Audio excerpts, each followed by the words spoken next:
Hello' friends, Jyotika মিক্সৱাইটিৰ মই জ্যোতিকা আপোনালোক সকলোকে স্বাগতম জনাইছোঁ। আশা কৰিছোঁ আপোনালোক ভালে আছে। ফ্ৰেণ্ডছ, পূজা পালেহিয়ে নহয়নে? পূজাকলৈকে জনাইছোঁ পূজাৰ শুভেচ্ছা। দুৰ্গতিনিখিনি দুৰ্গা দেৱীয়ে সকলোৰে যাতে সুখ সমৃদ্ধি কঢ়িয়াই আনে তাৰো কামনা কৰিছোঁ। ফ্ৰেণ্ডছ, আজি মই পিন্ধি আছোঁ এই কাপোৰযোৰ। আপোনালোকে হয়তো মন কৰিছে, এই কাপোৰযোৰ থাম্বনেইলত দেখি হয়তো গম পাইছে। আচলতে ফ্ৰেণ্ডছ, এই কাপোৰযোৰ মোৰ বাবে বনাইছোঁ আৰু এই কাপোৰযোৰ পূজাৰ বাবে বনাইছিলোঁ। বহুদিনে লাগিলে কাপোৰযোৰ কৰোঁতে। এই কাপোৰযোৰ সম্পূৰ্ণ DIY কৰা হৈছে আৰু ইয়াতে কোনো ধৰণৰ স্ক্ৰীন প্ৰিণ্টিং বা ফেব্ৰিক প্ৰিণ্টিং কৰা নাই। আপোনালোকে হয়তো মন কৰিছে, বিভিন্ন ধৰণৰ বস্তু কিনি আনি লগোৱা হৈছে আৰু ইয়াতে নিজেই কিছুমান কাম কৰা হৈছে। আপোনালোকে দেখি হয়তো অনুমান কৰিব পাৰিছে এইবোৰ কিনা বস্তু আৰু নেট কিনি আনি লগোৱা হৈছে। কেনেকৈ কৰিছোঁ তাৰ এটি ভিডিঅ' লৈ আহিছোঁ। আৰু কাপোৰযোৰ যদি কোনোবাই বনাওঁ বুলি ভাবে নিশ্চয় বনাব পাৰিব আৰু বনালে মোৰ নামটো ল'ব। আৰু এয়া চাওক, ইয়াতে দহি বটি দিছোঁ গুলপীয়া ৰঙৰ আৰু মেট মিক্স পাটৰ। ইয়াৰ কাপোৰযোৰত বহুত ধৰণৰ কাম কৰিছোঁ। আপোনালোকক কৈছোঁৱে, এইবোৰ এনেকুৱা ধৰণৰ চেইন কিনি আনি লগোৱা হৈছে, পাথৰ লগোৱা হৈছে, এপ্লিক কৰিছোঁ আৰু ছাইডতো এয়া লেছ ৱৰ্ক কৰা হৈছে। গোটেই কাপোৰযোৰ আপোনালোকক পাৰি পেলাই এবাৰ দেখুৱাম আৰু গাত থাকোঁতে হয়তো ধৰিব পাৰিছে। ইয়াতে গেৰ' ডিজাইন কৰা হৈছে এইখিনি আৰু বহুদিন লাগিল কৈছোঁৱে কেনেকৈ কৰিছোঁ চাওঁগৈ আহক। ফ্ৰেণ্ডছ, এয়া চাওকচোন, চাদৰৰ আঁচলটো মই আপোনালোকক দেখুৱাইছোঁ। মাজে মাজে এটা পাথৰ লগাই দিছোঁ আৰু এয়া অকণমান বহি পেলাই আপোনালোকক চাদৰখন দেখুৱাইছোঁ।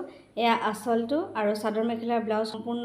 বিভিন্ন ধৰণৰ বস্তু ফ্লিপকাৰ্টৰ পৰা অনা হৈছে আৰু কি আনিছোঁ, কেনেকৈ কৰিছোঁ সকলোবোৰ আপোনালোকক ছাইডতে চাওকচোন। এডাল লেছ কাটি লগাইছোঁ, সম্পূৰ্ণকৈ লগোৱা নাই, অলপ লগাইছোঁ আৰু এয়া ফ্লাৱাৰ লেছো লগাইছোঁ, পাথৰ লগাইছোঁ। বিভিন্ন ধৰণৰ কাম কৰা হৈছে ইয়াতে। যদিও ইয়াত ফেব্ৰিক প্ৰিণ্টিং কৰা নাই, কিন্তু কাপোৰযোৰ কৰোঁতে বহুদিনে লাগিল। আঁচলটো আপোনালোকক দেখুৱালোঁ। ফ্ৰেণ্ডছ, এয়া চাওকচোন, মাজৰ অংশখিনি এয়া তলৰ এয়া গেৰ' ডিজাইনত কৰিছোঁ অকণমান। এইখিনি আপোনালোকে দেখিছে, কেইবাপাহো ফুল দিছোঁ। ইয়াতে এয়া নেট কাটি পেলাই ইয়াৰ মাজতে এনেকৈ এটা লেছ লগাই দিছোঁ তাৰ মাজত আৰু এয়া লৈছিলোঁ আঠা। এই আঠাটোৰ সহায়তে কাপোৰযোৰ কৰিছোঁ আৰু এনেকৈ নেট এখনৰ পৰা ফুলটো কাটি লৈ পেলাই মই লৈ লৈছিলোঁ। লোৱাৰ পিছত কিনি আনিছিলোঁ এনেকুৱা ধৰণৰ ফ্লিপকাৰ্টৰ পৰা। এয়া আপোনালোকে চাওক, চেইন মানে সোণালী ৰঙৰ আৰু এইখিনি আপোনালোকক আনবক্সিং কৰি দেখুৱাইছোঁ। এয়া প্ৰায় 148 টকামানকৈ লৈছিলে। 4-5 বাৰমান আনিব লগা হৈছিল, যিহেতু ফুলসমূহৰ কিনাৰে কিনাৰে মই লগাই দিছিলোঁ। এনেকৈ কাট কৰি লৈছিলোঁ। মই কৈছোঁ গোটেই চাদৰ মেখেলাযোৰ DIY কৰিব লগা হৈছে। নেটখন এনেকৈ ধুনীয়াকৈ কাটি মই চাদৰ মেখেলাযোৰত লগাইছিলোঁ আৰু এনেকৈ সোণালী ৰঙৰ এই চিনবোৰ কাটি ফুলৰ কিনাৰে কিনাৰে লগাই দিছিলোঁ। দেখাত যিমান সহজ লাগিছে, কিন্তু সিমান সহজো নহয়, অকণমান টান লাগিছিল বাৰু। এনেকৈ ধুনীয়াকৈ নেটৰ মানে ফুল পাহৰ কিনাৰে কিনাৰে ধুনীয়াকৈ লগাই লৈ মই কাপোৰত আঠা দি দিছিলোঁ।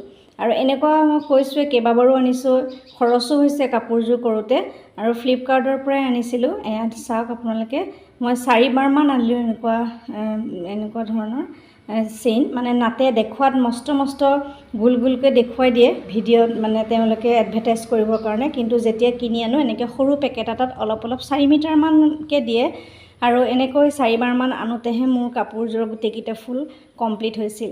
মই কাপোৰযোৰ আৰম্ভ কৰা আজি 2 মাহমানেই হৈছিল আৰু এনেকৈ কমপ্লিট হ'ল কাপোৰযোৰ। এয়া চাওক, এইযোৰ হৈছে হেণ্ডমেড মিক্স পাটৰ কাপোৰ আৰু এই কাপোৰযোৰৰ ওপৰতে এয়া নেটৰ টুকুৰাসমূহ মই ধুনীয়াকৈ এয়া কাটি লৈ পেলাই ইয়াৰ কিনাৰে কিনাৰে সেই চেইনসমূহ লগাই ইয়াতে মই এপ্লিক ৱৰ্ক কৰিছিলোঁ।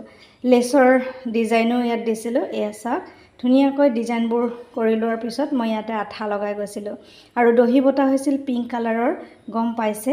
মাজত ইয়াত মাজত পাথৰ লগোৱা হৈছিল আৰু এই এইটো আঠাৰ সহায়তে এনেকৈ আঠা লগাই গৈছিলোঁ। গোটেই কাপোৰযোৰ এনেকৈ কমপ্লিট কৰিলোঁ। আঠাৰ সহায়ত এইদৰে গোটেইখিনি মোৰ এপ্লিক ৱৰ্ক হৈ গৈছিল। তাৰপিছত ইয়াতে লগাইছিলোঁ মাইকা। এয়া বজাৰত কিনিবলৈ পোৱা যায়, প্ৰায় 20 টকামানকৈ লয় এনেকুৱা মাইকা। আৰু ইয়াতে সৰু এনেকুৱা মাইকা লগাই দিছিলোঁ চাইডে। বিভিন্ন ধৰণৰ মাইকা আছে, মই এনেকৈও লগাইছিলোঁ। ভাবিলোঁ এবাৰ পাথৰ লগাওঁ বুলি বেলেগ ধৰণৰ পাথৰ লগাইছিলোঁ। তাৰপিছত মাইকা লগালোঁ। মাইকা মানে লগাই দিলোঁ। মেখেলাখনতো এনেকৈ 5 পাহ ফুল দিছোঁ, চাদৰখনতো গেৰ' ডিজাইনত দিছোঁ অলপমান, আপোনালোকে পিন্ধোতে দেখা পাইছে। আৰু এনেকৈ গোটেই কাপোৰযোৰ কমপ্লিট কৰিছিলোঁ। মাইকা লগাই দিয়াৰ লগে লগে চিকনা এটা উঠিছে আৰু বজাৰত বিভিন্ন ধৰণৰ মাইকা পোৱা আপোনালোকে গম পাইছে। ইয়াত আপোনালোকে ধুনীয়া ধুনীয়া বেলেগ পাথৰ লগাব পাৰে আৰু এনেকৈ গোটেই মেখেলা চাদৰযোৰ কমপ্লিট কৰিছিলোঁ। তাৰপিছত আপোনালোকক মেখেলাখন এয়া দেখুৱালোঁ। চাদৰখন গেৰো ডিজাইনত কৈছোঁ এনেকৈ 4-5 ফুল একেলগে এনেকৈ লগাই পেলাই ছাইডত লগাই দিছিলোঁ, মানে আঠা লগাই দিছিলোঁ। তাৰপিছত ইয়াতে কৰিম আকৌ ডিজাইন, বেলেগ বেলেগ ডিজাইন কৰিবৰ কাৰণে মই এয়া ফ্লিপকাৰ্টৰ পৰা আৰু এনেকুৱা ধৰণৰ ধুনীয়া ধুনীয়া এয়া আপোনালোকে দেখা পাইছে। ফ্লিপকাৰ্টত আপোনালোকে চাৰ্চ কৰিলে দেখা পাব এনেকুৱা পাথৰ। মই কাপোৰৰ লগত মিলাকৈ এনেকুৱা পাথৰ কিনি আনিছিলোঁ আৰু এয়া ধুনীয়াকৈ ইয়াতে লগাই দিছিলোঁ।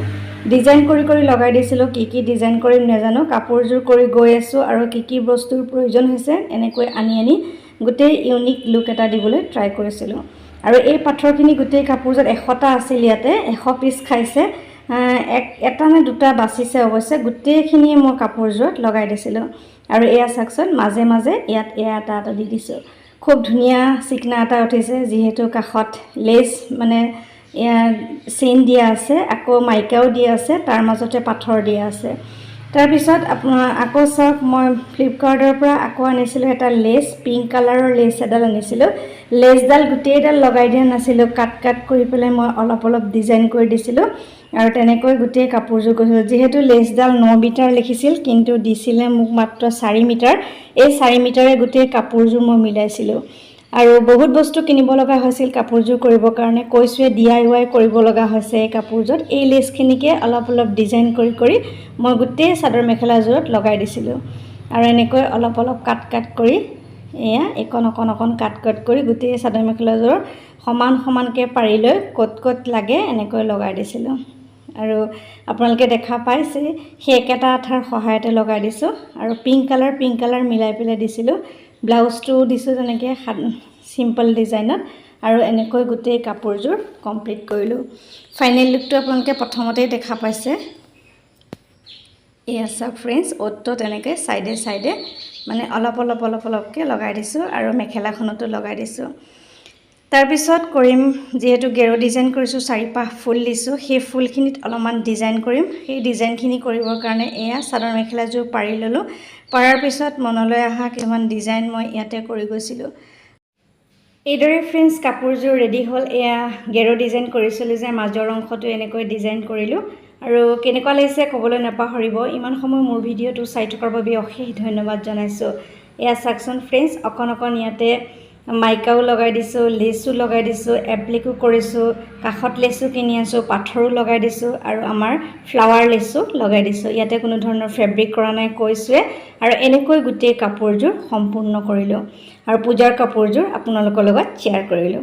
পূজাৰ বাবে পুনৰ এবাৰ শুভেচ্ছা জনাইছোঁ আৰু সম্পূৰ্ণ কাপোৰযোৰ আপোনালোকে দেখা পালে এয়া মাজে এটা মাইকাও লগাই দিছোঁ। আপোনালোকে যদি ভাবে এনেকুৱা কাপোৰ কৰোঁ বুলি, নিশ্চয় কৰিব পাৰিব। অকণমান খালি ধৈৰ্য ধৰি লাহে কাপোৰযোৰ কৰিলে নিশ্চয় এনেকুৱা ধৰণৰ কৰিব। আৰু এইযোৰ কাপোৰ অৱশ্যে কৰি আছোঁ, আপোনালোকৰ ওচৰলৈ নিশ্চয় লৈ আহিম। আৰু ইয়াতে ব্যৱহাৰ কৰিছিলোঁ এয়া মাইকা আৰু কিছুমান মুকুতাও ব্যৱহাৰ কৰিছিলোঁ মাজে ফুলৰ মাজে দিবৰ কাৰণে। এয়া ফ্লাৱাৰ লেচ, তাৰপিছত হাতেৰে কাটি লোৱা ফুল, চেইন, লেচ, এনেকৈ বিভিন্ন ধৰণৰ কাম কৰি পেলাই গোটেই কাপোৰযোৰ সম্পূৰ্ণ কৰিলোঁ। কাপোৰযোৰ অৱশ্যে লাইটৰ পোহৰত খুবেই ধুনীয়াকৈ চিকনা এটা মাৰিব। চিম্পুল হৈছে যদিও ইয়াতে কিছু কাজ কৰিছোঁ কৈছোৱে। এয়া সৰু মাইকাও লগাই দিছোঁ, পাথৰ লগাই দিছোঁ, চেইন লগাই দিছোঁ, ফ্লাৱাৰ লেচ লগাই দিছোঁ আৰু এইখিনি গেৰো ডিজাইন আপোনালোকে গম পাইছে। ইয়াতে মুকুতাও লগাই দিছোঁ।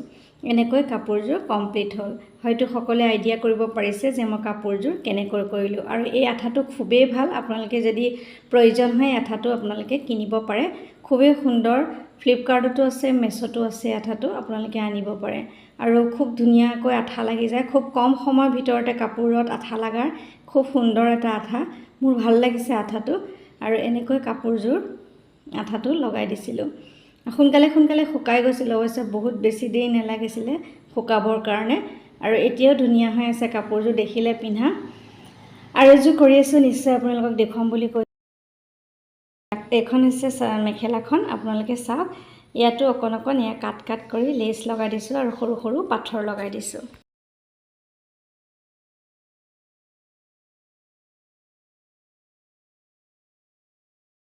কাপোৰযোৰ আপোনালোকে দেখিলে কেনে পাইছে ক'বলৈ নাপাহৰিব।